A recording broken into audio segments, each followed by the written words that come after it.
Bajanni naannoleef raabsamu haqa qabeessa akka ta'uu fi kaayyoo barbaadameef akka ooluu qabuudha manni marichaa kan hubachiise. Afayaa'iin mana maree Federeeshinii Aganyoo Tashaagar jijjiirama booda haqummaa qoqqoodiinsa qabeenyaa mirkaneessuuf manni marichaa hojiilee garaagaraa hojjechaa turuu dubbatanii jiru. Haaluma kanaan wixineen qoodiinsa bajataa hojiirra ooluu ibsuudhaan naannoleettis bu'aa qabatamaa fidaa jira jedhan. የፌዴሪ ፌዴሬሽን ምክር ቤት ሀገራዊ ለውጡ ከሀገራዊ ለውጡ መምጣት በኋላ manni maree Federeeshinii jijjiirama akka biyyaatti dhufeen booda sirna qoodiinsa qabeenyaa haqa qabeessa ta'u mirkaneessuu fi itti gaafatamummaa heeraa itti kenname baachuuf hojiilee baay'ee hojjetaa tureera ammas hojjechaa jira.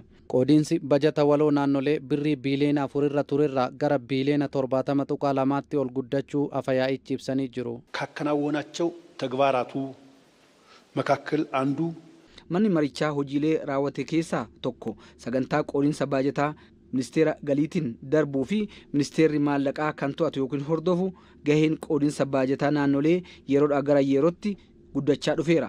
Jijjiiramni biyyaalessaa gaafa dhufu qoodiinsi galii waloo birrii biiliyoona 4 qofa ture. Har'a isa ji'a 10 qofa yoo ilaalle kan naannoleef qoodame birrii biiliyoona 70 gaheera.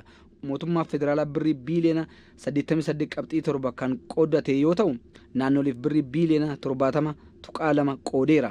Kunis gaafii haqa qabeessummaa qoodiinsa bajataatiif deebii kan laatedha jedhan. ለለውጡ መምጣት ምክንያት የሆነው የፍትሃዊ የሀብት ክፍፍል ችግርን እየፈታና ፍትሃዊ የሀብት ክፍፍል የተደረገበትና የህዝቦች ምክር ቤት የሆነ የፌዴሬሽን ምክር ቤት ደግሞ በቅርብ የሚከታተለው ስለሆነ kun gaafii haqa qabeessummaa qoodiinsa baajataa kan ture manni maree bakka bu'oota uummataa fi manni maree Federeeshinii itti dhiyeenyaan kan hordofan waan ta'eef pirezidaantonni naannolee hundi gabaasa kana sirriitti hordofaa kan turanidha.